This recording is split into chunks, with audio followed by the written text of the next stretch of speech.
Hello everyone, TLSG here, back again with another Marvel Snap video. So before I jump into any kind of games, I want to say thank you guys so much for all of the support coming off of our Thor video. We rocketed over 750 subs, so now our next goal is going to be the big 1,000, and I know with the continued support from you guys, we'll hit it in no time. So I was able to draft a mystery card, but when I recorded, there was something wrong with my audio. I didn't get any gameplay or any mic audio. Luckily I didn't play any games. I just pulled the card, started drafting a deck, and realized. So the card that we pulled today was Magik. So Magik is an interesting card in that she changes the location wherever she's played to limbo. For 5 cost, a lot of times this can seem kind of underwhelming, but she has some really cool uses. So she can be used on turn 6 to surprisingly extend a game where the opponent's going to drop all of their resources, most of the time inefficiently, capping out lanes, dropping this, dropping that. You can drop Magik to surprise them with a turn 7, where you can then have an extra turn to kind of course correct, figure out what you want to do, and then play from there. And there are a couple of deck archetypes off the top of my head that she fits into well. The first one being, unfortunately, a big minion deck, which we ran a couple of videos ago, but she fits into that one really well. The other one is a Mr. Negative deck. She can extend the game, so you have an extra turn to get the upside out of Mr. Negative. And so she fits in that really well. And even if she gets inversed, she's only 3 cost and she becomes stronger at 5 power. And so we did throw her into a version of the big minion Lockjaw deck. And we changed quite a few cards. So I'm throwing the old deck, the one from a couple videos ago, up above. And I'm going to run through some of the quick changes. So instead of focusing all on raw power, just all big minion output, we shifted to some utility. And I'll explain why here in a minute. But the big changes that we did were we removed Iron Man, we removed Professor X, and we actually removed one of our 6 cost cards in Odin. For me, Iron Man felt like he performed pretty well, but we just needed the additional slot. Professor X is always kind of a coin flip. You never really know if you're going to get the full upside out of it, and so either it results in a concede from your end or a concede from the enemy's end most of the time. And so it doesn't really feel like it's going to get you those good, consistent cube games as much so as like a sneaky turn 6, turn 7 play. And then Odin, whenever we cycled into Odin, it didn't feel as impactful. Yes, we can potentially get the Lady Sif, Ghost Rider, Odin, like trifecta, which would then discard another card and max out that lane. But with this deck, we have so many opportunities to push out so much power that it didn't feel like we needed to necessarily rush that piece as much. And so this deck is going to play very similar to a big minion deck where we want to cycle cards early. We want to build them up pretty early, but it has counterplays in it for mirror matches, for other deck archetypes, for swarm deck archetypes. Of course, our new card being Magik changed this location to limbo. We're planning on dropping this on turn 6 if we don't accidentally cycle into it early, so that we can see what the opponent dropped and what they plan to do, and then we can kind of react from that point. A lot of times your opponent's not going to be able to do a whole lot on turn 7 because they weren't anticipating a turn 7. So they dropped all of the resources prior to that point. We also added in Shang-Chi so that we can kind of have the upside or the strategic advantage in mirror matches in that we can destroy a lane. A lot of times being able to destroy and shift a lane in your favor is enough to surprisingly win the game and get you 8 cubes. Then we have Killmonger. So Killmonger on reveal, destroy all 1 cost cards. Now, the reason I subbed some more expensive cards out for a 4 and a 3 cost card that can be used in kind of in unison, whenever we extend the game with Magik into turn 7, we're going to be able to drop both a 4 and a 3 drop card. So what I intend to do is drop Magik. They drop additional resources, so they drop their Hulk, their Chavez, their Magneto, all of those really good, high impactful, high value cards. And then we're going to follow up on turn 7 by dropping both Killmonger and Shang-Chi. Shang-Chi will be able to use in whatever lane they drop their big minion, and then Killmonger to clean up any 1-drops that were on the board. And so I think this gives us a good balance of pumping out a lot of power and having counterplays whenever we are outpowered ourselves. With that being said, we are going to jump into the game. I know that this is very similar to the other decks. Unfortunately, sometimes when you pull a mystery card, it's gonna be very similar, and she has, in my head, two really good uses as far as the archetypes that we have right now. And we've covered Mr. Negative so many times that I don't want to touch Mr. Negative again necessarily until we get Psylocke. Once we get Psylocke, we're going to throw all of these cards back in. It's going to be, at that point, I feel like a complete deck. We'll have all of the different options, but until that point, I don't really want to jump back into that just yet.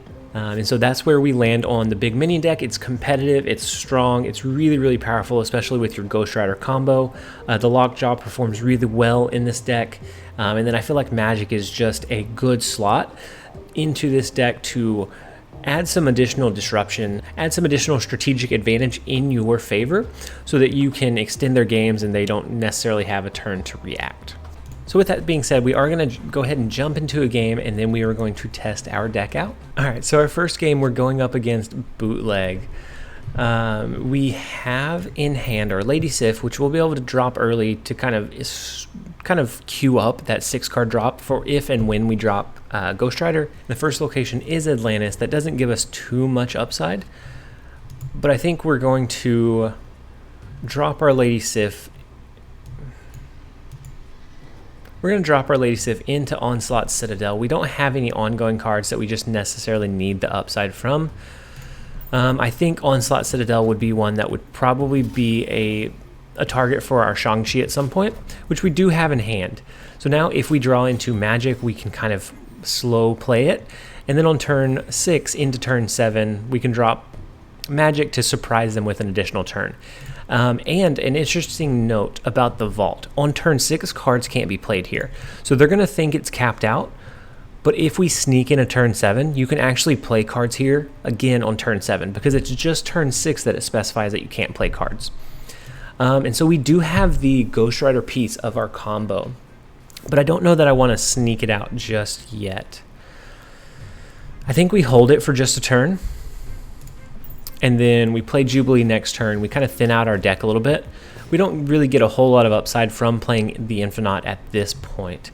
So I think what we do is maybe drop our Jubilee into Atlantis to pull in Chavez, pull in some additional cards. We do have Magik in hand, so which is perfect. The first game we draw into our Magik, we draw into Shang-Chi. Now if we can draw into our Killmonger, we'll be able to take out this Sunspot as well. And which is another reason why this deck is only running one. Oh, okay. So I think they're going to be dropping a Red Skull here. On first glance, it looks like they reversed this order, resulting in us drawing cards. But I think that they are going to be dropping a Red Skull somewhere, probably here. So we know we're gonna have to compete with them with some high power cards, and so I think I'm just going to cycle for this turn.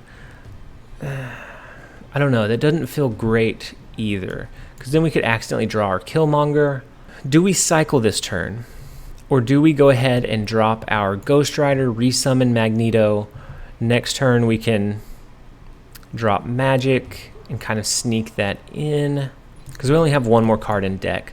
We only have one more card in our deck, so cycling is not necessarily going to give us a lot of upside when we have this additional turn. We're going to draw our last card next turn because of Maximus. So let's go ahead and just drop our Magneto here this turn. That's going to pull in nothing. The 3-cost card is already there. So it's not going to pull anything in there, which is okay.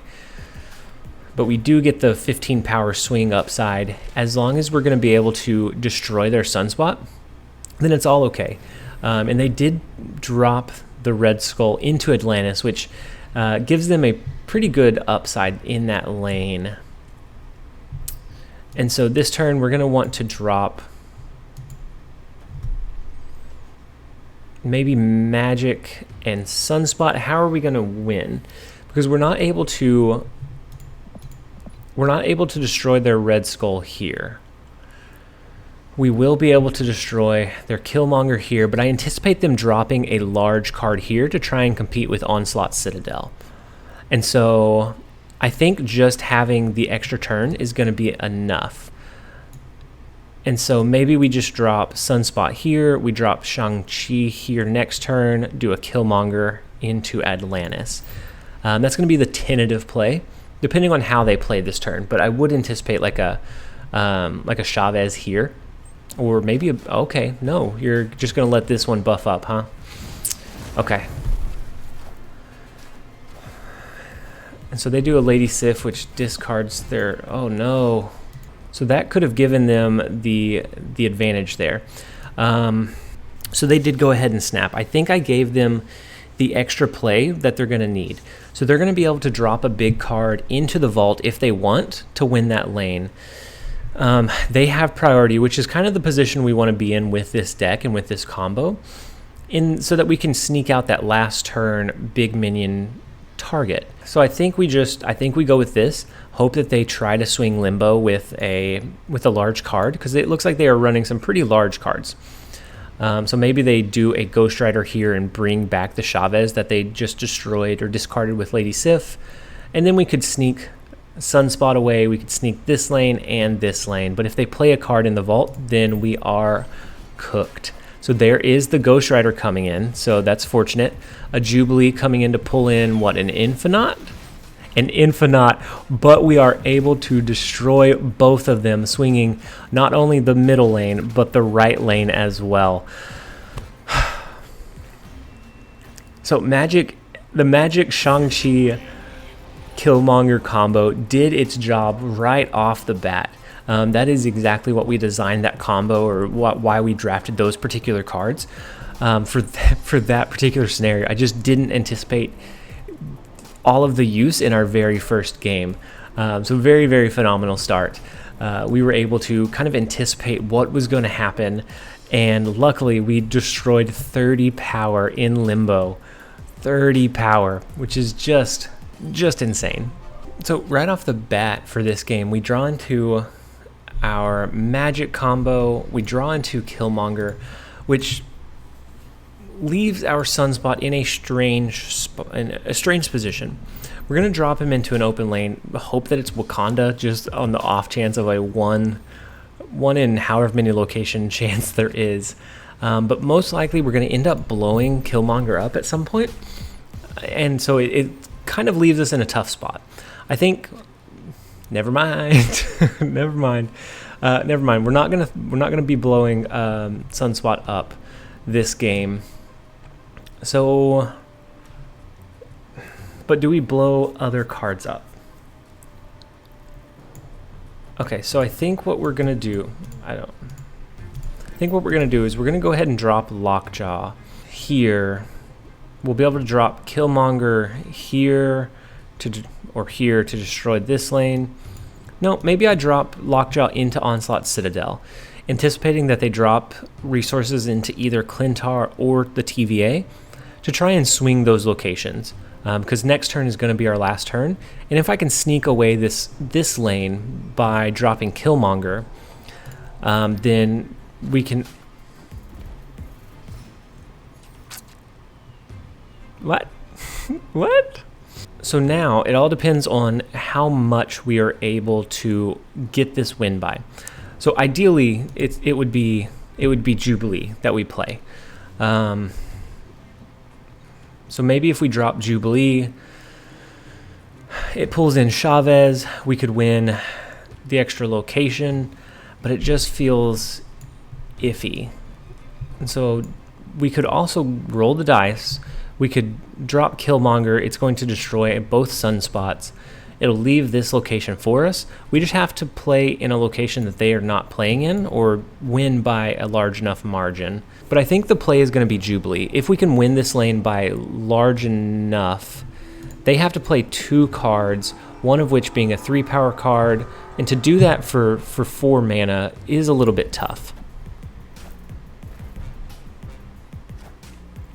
And so they do drop just the Okoye in this other lane. We're going to have Jubilee, which is going to draw in 2 cards. One being Chavez, one being whatever else. It should give us a pretty good lead or advantage over whatever their Sunspot buffs up to. And so I really wanted to destroy the 1-drops, but I just don't think that was the most strategic play, given that we had resources split across 2 lanes, and at that point they only had the 1. Ooh, so we have Death's Domain. So Death's Domain is a decent location for us. We can sneak cards in with our Ghost Rider, with our Jubilee, where a lot of other decks necessarily can't. They either have to run an armor, they have to run a movement card to push cards over there, and ours has the distinct advantage of being able to summon them anyways, and whatever they summon is typically pretty large and impactful. So we have the Sunspot piece, we have Lockjaw, so we'll be able to start rotating our pieces out next turn. And we have Shang-Chi, so the most we're going to do is accidentally... So they have Magneto, okay. So we have to anticipate that Ghost Rider bringing Magneto back at some point. Maybe even next turn, so that they can sneak it into this lane before we drop any 3 or 4 cost cards that they would accidentally pull over. So they have advantage, so I think it worries me. So if I drop Lockjaw and the next turn they decide, you know what, we're going to pull his Lockjaw with our card, with our Magneto into Death's Domain with Ghost Rider, it's going to be hard to cycle at that point because we have a card in Death's Domain that is less than stellar. I think what we do is we just go ahead and drop Lady Sif. We try to get a feel for if they have the Ghost Rider combo. Okay, so now we can breathe a little bit easier in that we can drop Lockjaw. We don't have to worry about him getting pulled over. And so we get a couple of turns to cycle cards as we need to. Okay, and we have Hulk in the chamber for our Ghost Rider. And interestingly enough, the on reveal for Shang-Chi would trigger in Death's Domain, destroy Magneto, and so as long as we have something there, then we should be able to swing the lane technically. Do we go ahead and do that, or... So if we don't draw into Magik next turn, then that puts us in a really tough spot. We do have both our Killmonger and our Shang-Chi in hand, so we don't have to worry about accidentally flipping into one of those. So then there's our Infinite, which we don't necessarily need at this point. Okay. And we're not going to outright draw into... We're not going to outright draw into our Magik. So we're going to have to flip into it. I almost think the play here is to drop our Shang-Chi. We're going to cycle him back into our deck so that we destroy the Chavez. We also have the additional chance of drawing him again, and we have a chance of drawing our Magik out onto the board to extend the game. That's the only way we're going to be able to do it, with Chavez being a consistent draw next turn. Or if we, of course, shift into Jubilee, and then we would have an additional chance to draw into Magik on turn 6. But so we take out their... Okay, so we do get the Chavez rotation. Or not the Chavez. We get the Magik rotation. So we extend the game by 1 turn. But I am a bit concerned with being able to outpower him here. So if we drop Magneto anywhere, so like here, it's going to pull over 3 or 4 cost cards, but that's not going to be good enough. This is going to summon the Hulk into our lane, and so maybe we do... Do we summon the Hulk and then shift into it? So in our deck we have 2 cards, one of which being our Jubilee, and then one of which being... Okay. So maybe we play it like this.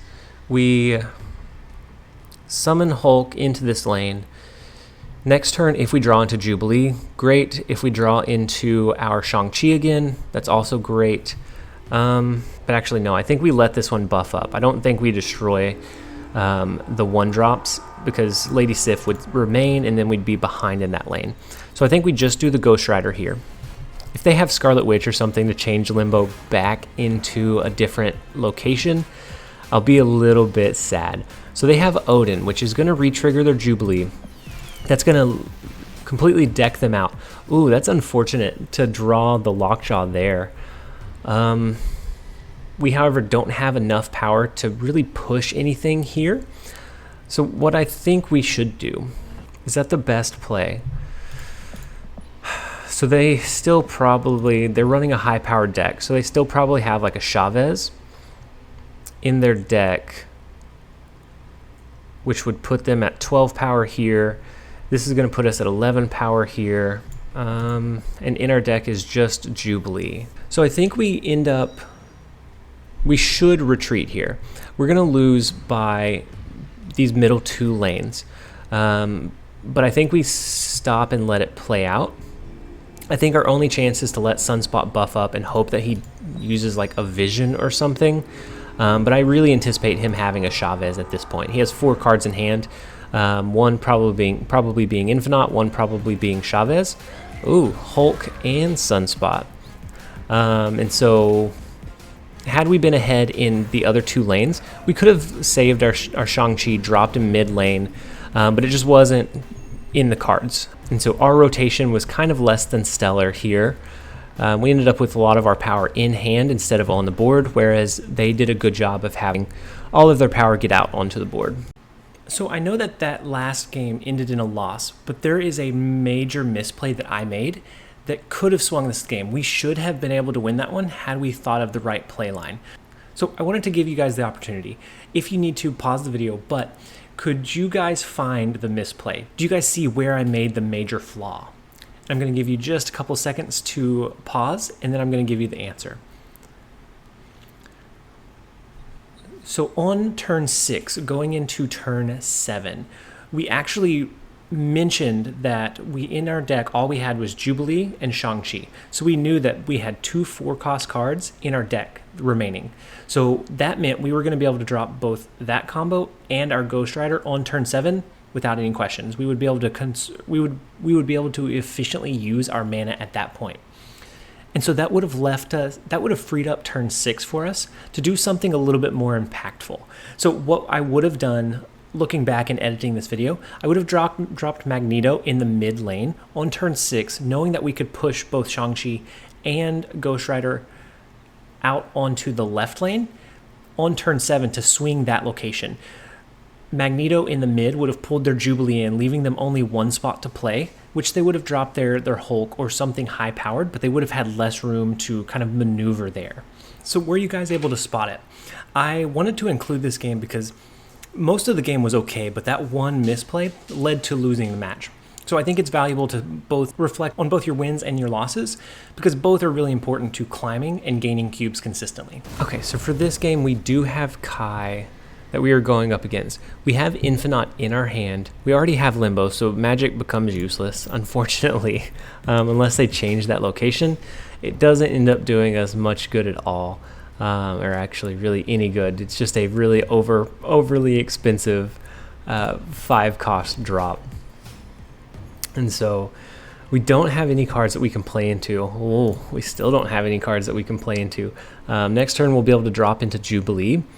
But with this high roll type deck, there are some times where you're gonna not be able to draw in well, and so they have Angela, which tells me it might be more structured towards a swarm deck, which is good for us. We want the swarm. We want to be able to drop a last minute late game Killmonger and Shang-Chi to destroy their big cards. I anticipate Angela getting pretty large. She usually gets over 9 if they do like Nightcrawler, move her out, and a couple of other ways to buff her up. And then Strong Guy, if we can catch him when the deck has been discarded. So if on turn 7 we have, if on turn 7 we make sure that they have priority, then we can make sure that any discard that they do is going to come through.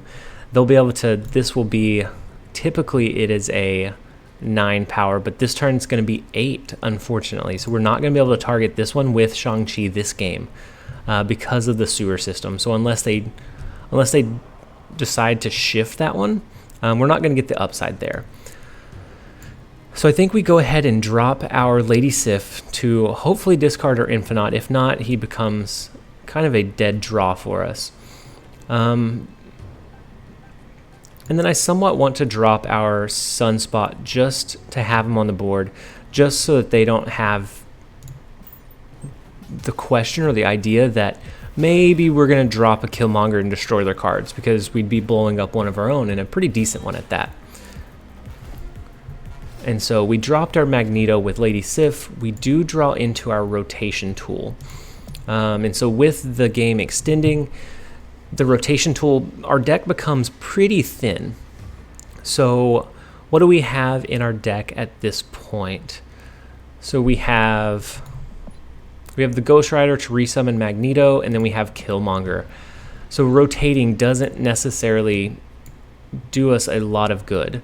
So in that case, I think we don't drop Lockjaw. We end up dropping a big card, and maybe that big card being our Hulk in mid, so that when we blow up whatever 1-drops they have, 4, 5, 6, 7, 8, Angela's not going to be over that threshold either. So she's not going to be over that threshold of 9 because of the sewer system. So the sewer system, I think, is working a lot more in Kai's favor than they probably realize. I am going to drop Hulk into the sewer system. We are going to let the rest play out. And so they cap out this lane, but are they going to move a card out? Becomes the question. So for our final turn, we have in our deck, all we have left is our Killmonger. So I think what we need to do is drop both Lockjaw and Ghost Rider into the same lane. So what does that look like for us? We would pull over any 3 or 4 cost cards, and that being Khazar. So if they don't drop resources here, which I don't know if they do or not in this scenario. So this would be 10 power if they don't drop anything else. If they do, they have priority. A lot of times it's going to be a 1-drop card. So like a Blade. I think we drop our... I think we drop them both here. I think we drop them both here because we have a pretty good shot at swinging this location, I believe. No, we want to draw Khazar over, or have a better chance of drawing Khazar over. So I'm going to drop them both here, hoping that he doesn't play here. He can't drop 1-drop cards here. So this gives us a good chance of being able to pull these cards over. I anticipate blowing up 2 1-drops here and 2 1-drops here. I don't really expect him to play a whole lot in this location. So in that case, we're going to resummon our Magneto, pull over what we can in the Khazar, which would swing this location for us. And they actually destroy our Sunspot with Elektra, but we're going to have our Killmonger come in. And so it's going to kind of shift that game in our, or that lane in our favor, because we're going to pull Khazar out. We're going to destroy their Elektra and their Sunspot, which we would have destroyed our Sunspot anyways with this rotation. This rotation coming in super, super key and super clutch in this last turn. Just very, very fortunate that we were able to kind of anticipate. I think a lot of cycle decks is knowing what cards you have in your deck still and what you can potentially cycle into. That lets you know when you should cycle and when maybe you should just play the Hulk, or when you should hold off and just drop raw resources. And so very good game, Kai. It was very, very close. We had to really, really calculate and really anticipate what was going on to make this victory happen. Next up, we have Replex. So in our hand, we don't have many of our tools yet.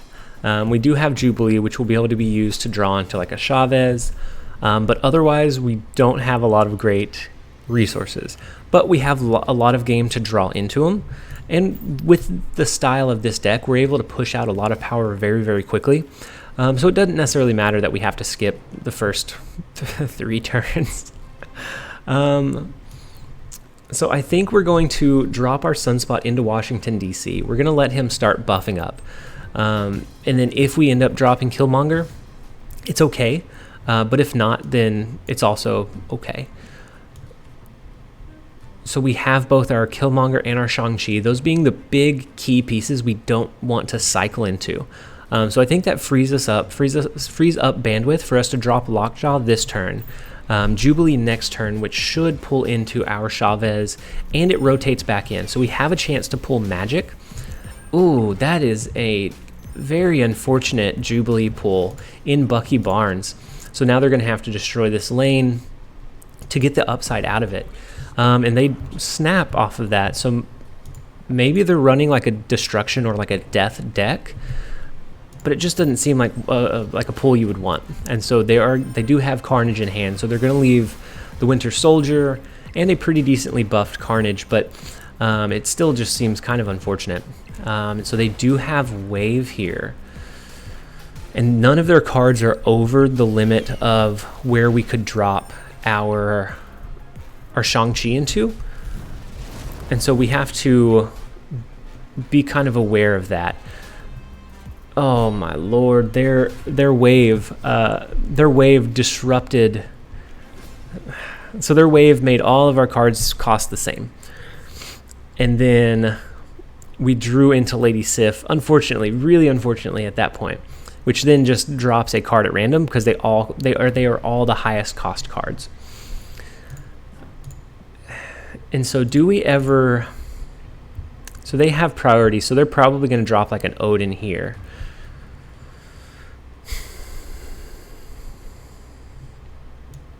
Do we ever drop something like this to pull their card over? In our deck, we still have what? In our deck, we still have Jubilee, and we have our Ghost Rider. So either way, we're going to be able to resummon our Shang-Chi next turn. I think we just disrupt them a little bit here. I think we're going to pull Wave over. I anticipate them dropping an Odin here. We'll just kind of have to see and let it play out. They drop a Death instead. Okay. And a Chavez. That's kind of unfortunate that we dropped it here. So we need 2 spaces to be able to play our Shang-Chi. It's very unfortunate. I don't think this would be the case. But what I'm hoping they do is try to swing this lane instead of this one. That is our only opportunity here in being able to sneak this one away. If they drop additional resources and we destroy it with our Shang-Chi, or do we anticipate, actually, no, let's anticipate the more likely of the plays in that they are going to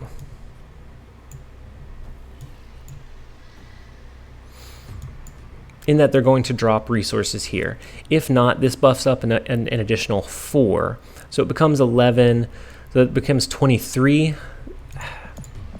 So it depends on where they drop their resources, truly.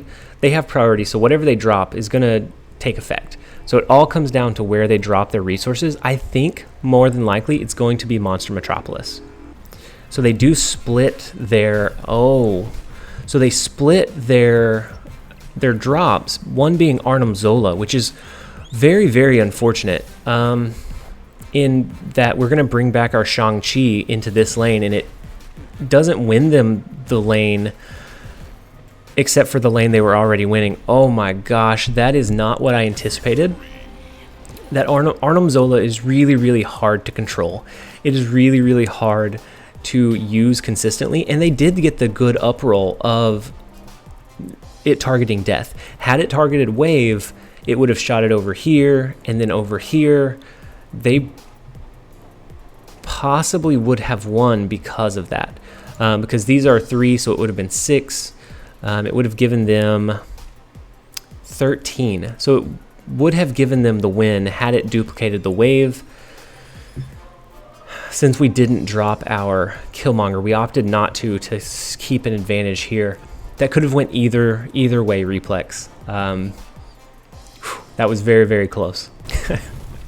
So we have yet another game where Limbo is the first location, and so it completely overrides our Magik card, which is okay. I think we have a deck more designed to having that turn 7 anyways, and there's always a chance that they use like a Scarlet Witch to change it, maybe a Storm, maybe a Rhino.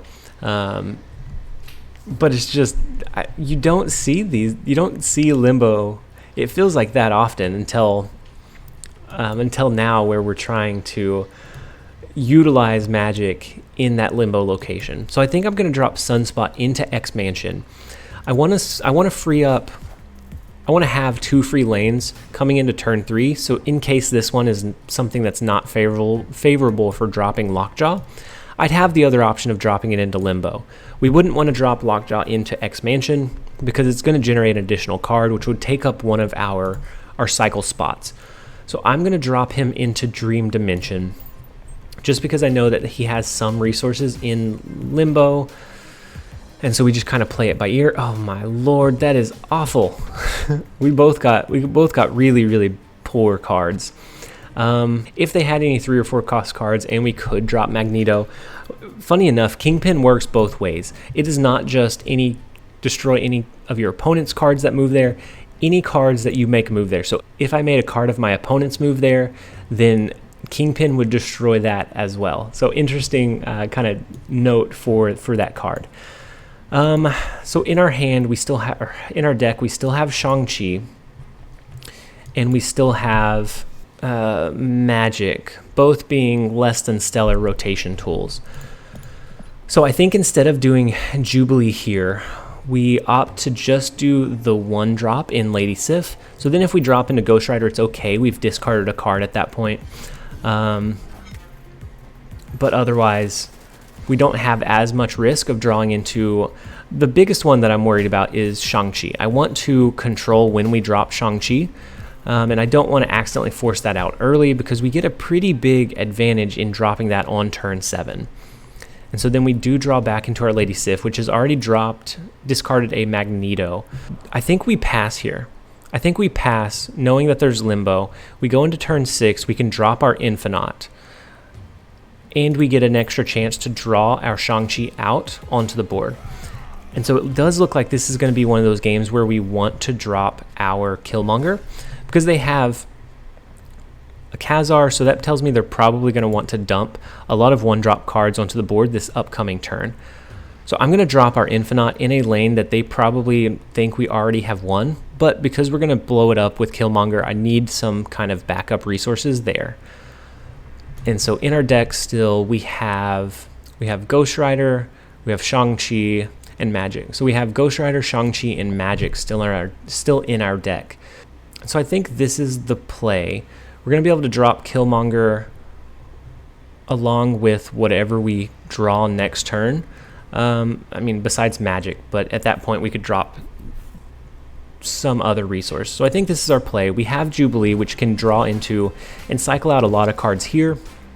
And then we could drop Killmonger into this lane or this lane, wherever we needed to. And so their Angela is not quite large enough. So if we drop our Magneto here, and then in our deck we still have 2 cards. We have our Shang-Chi and we have our Magik. And so I think what we would do would be we would rotate our Killmonger to try and pull in a Shang-Chi. And that's if we anticipate them moving a card out of this location, which I think they do.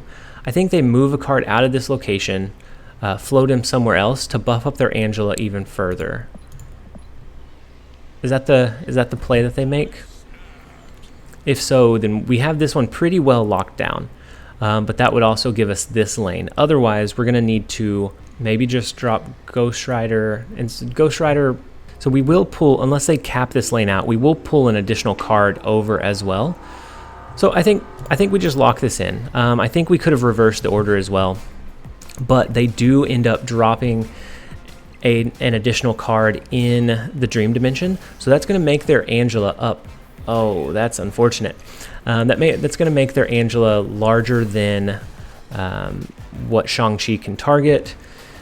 And our Killmonger is going to make this left lane luckily swing in our favor, because we were not going to be able to compete with the Iron Man lane, but our Killmonger destroyed enough of their cards that the Limbo lane wasn't quite strong enough, and we did get the low roll of drawing into Magik instead of Shang-Chi there. So had we gotten it the other way, it would have been 18 power. We wouldn't have been able to compete, but it would have been a lot closer. So we were able to sneak that game out, but it is always very, very we are just sneaking these victories by. And actually we're 6-1 at this point with this deck, and all of them have been really, really close games. None of them have been just complete blowouts. So I am going to end the video there. So we haven't played a whole lot since we dropped our Thor video, but we are slowly climbing. This deck feels really, really solid in that it has both power to push out and counterplays to outplay our opponents. So they may have more raw power, but we have Shang-Chi, which is going to surprise them. It's going to steal victories away from them. We have Killmonger, which is going to counter the swarm decks and be able to swing those in our favor. And then just overall, it competes fairly well with every other type of deck. So overall, this deck feels really, really solid. I named this iteration of the deck, Do You Believe in Magic? Because we saw it in our new card. It gave us kind of some strategic advantage in being able to outplay and outthink our opponent, which is really, really, for me, is really, really fun. Being able to read the opponent's plays and be able to get that call right. I don't know how many of you guys are fans of poker, but I used to watch Texas Hold'em quite a bit, and Daniel Negreanu always blew my mind with how much he was able to kind of take in from the opponent, what they were playing, how they were playing, their physical tells. He was able to really make some really impressive calls with very little information, and so I enjoy being able to feel like I can do that somewhat in Marvel Snap. And so this deck I feel like focuses on letting me really flex that skill a little bit and focus on outplaying what they are going to play and how the opponent is going to play. So with that being said, I am going to end the video here. Thank you guys again for 750. Our next stop being 1,000. We will be there in no time, but as always, thank you guys so much for all of the support and feedback that you give me. It means so much. It helps me grow and expand the channel. I hope you guys enjoyed the video. This has been TLSG. Later, guys.